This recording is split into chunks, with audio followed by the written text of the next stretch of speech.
Hi everyone, I'm here with a Bible reading. I hope you're having a good day. Are you sure that's on? Because I didn't hear it click. Okay. Let's go over our prayer requests.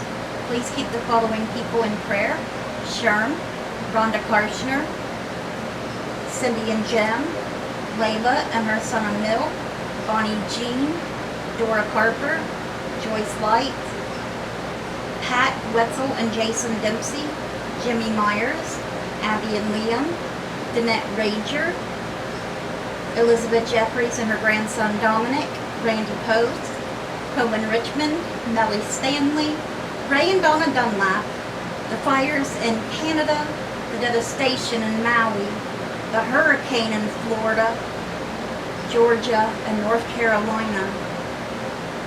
Canada's fires are still going on. That's where Bonnie lives. And all the other disasters that are happening right now, because there's a lot. There's a lot. Okay, let me see here. Get this off here. Okay, so today we're going to be reading 2 Corinthians chapter 8, verses 1 through 15, Psalm 49, and Proverbs chapter 22, verses 20 and 21. Okay. The collection for the Lord's people. Let's see what Paul says here, talking about tithing. And now, brothers and sisters, we want you to know about the grace that God has given the Macedonian churches. In the midst of a very severe trial, their overflowing joy and their extreme poverty welled up in rich generosity. For I testify that they gave as much as they were able, and even beyond their ability, entirely on their own.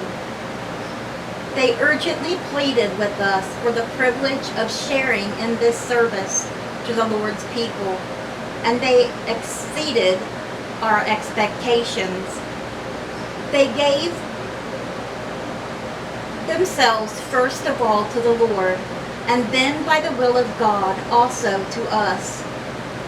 So we urge Titus, just as he had earlier made a beginning, to bring also to completion this act of grace on your part. But since you excel in everything, in faith, in speech, in knowledge, in complete earnestness, and in love, we have kindled in you. See that you also excel in this grace of giving. I am not commanding you, but I want to test the sincerity of your love by comparing it with the earnestness of others.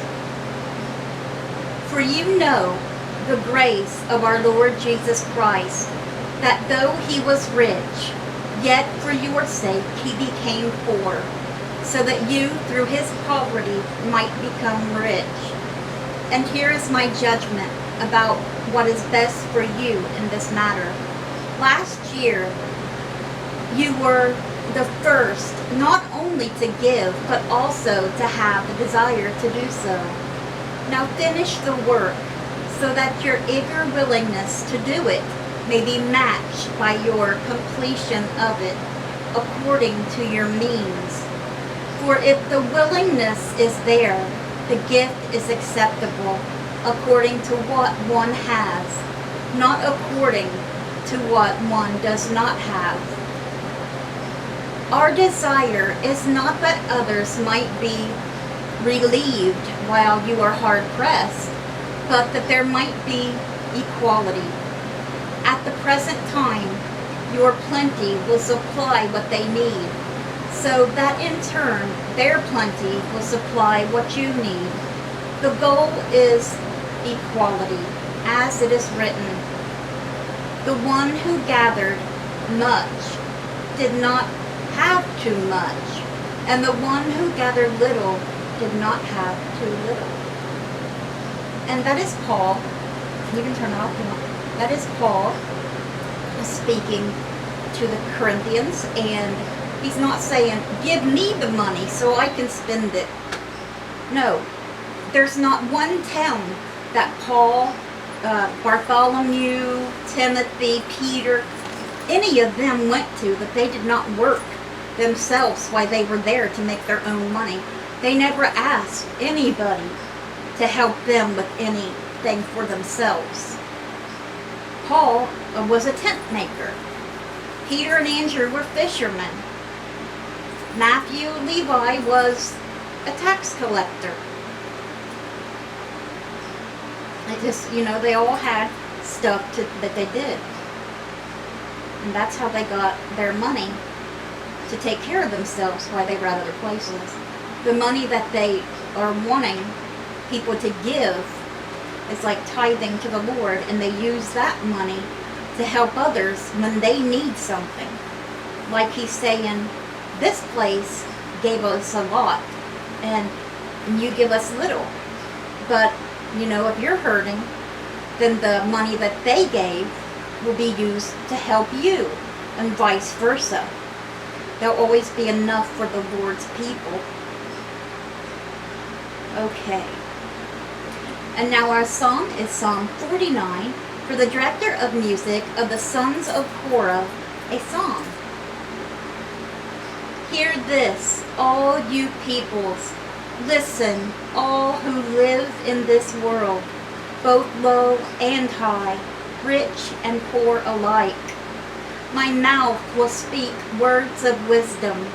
The meditation of my heart will give you understanding. I will turn my ear to a proverb. With a harp I will expound my riddle. Why should I fear when evil days come, when wicked deceivers surround me, those who trust in their wealth and boast of their great riches? No one can redeem the life of another or give to God a ransom for them. The ransom for a life is costly. No payment is ever enough, so that they should live on forever and not see decay. For all can see that the wise die, that the foolish and the senseless also perish, leaving their wealth to others.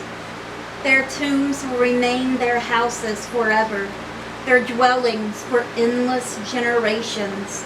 Though they had named lands after themselves, your money won't get you into heaven, no matter how much you have or how popular you are.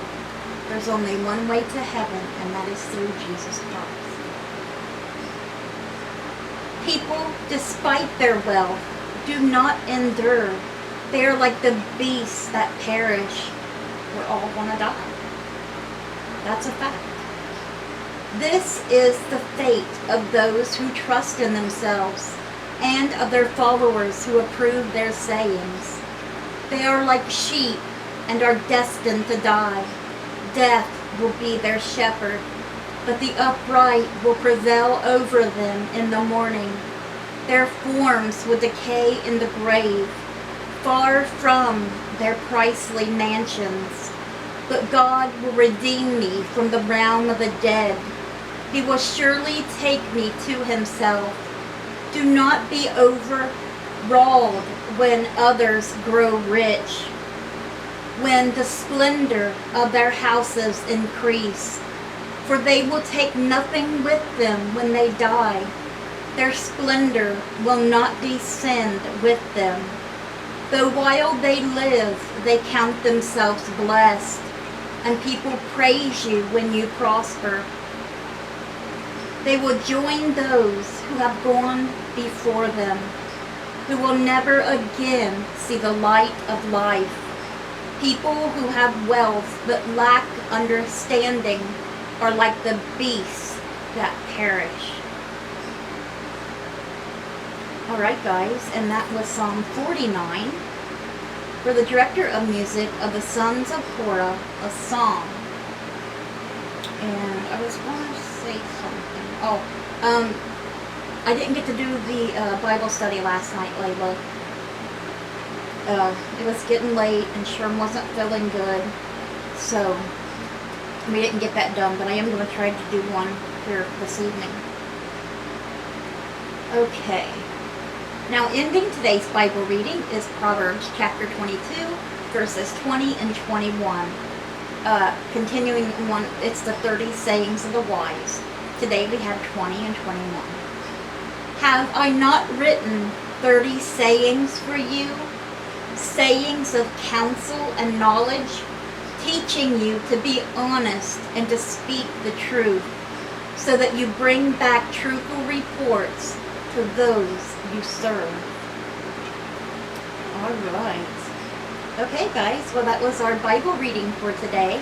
I hope it touched your hearts. Let's bring those souls to Jesus, and God willing, we'll see you guys again tomorrow with another Bible reading. Bye, guys. God bless.